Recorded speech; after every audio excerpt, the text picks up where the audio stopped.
Sunog naman ang isang lechonan sa Dagupan City at iniimbestigahan ang posibilidad na sinadya ang sunog. Makibalita tayo kay Roland Umangay ng GMA Dagupan.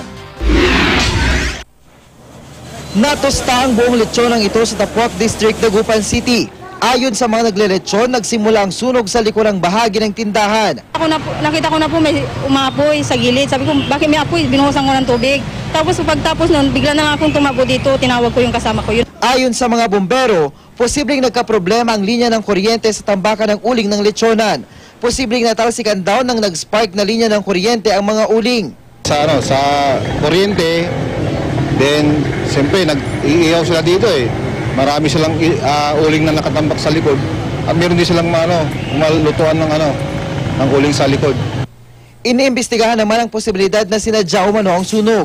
Ayon kasi sa may-ari ng lupang kinatatayuan ng lechonan, pinaalis na niya ang mga naglelechon sa lugar dahil hindi raw nagbabayad ng upa ang mga ito. Pinapaalis na namin sila. But until now, hindi pa sila umaalis kasi ilang years na silang hindi nakakapagbayad sa amin.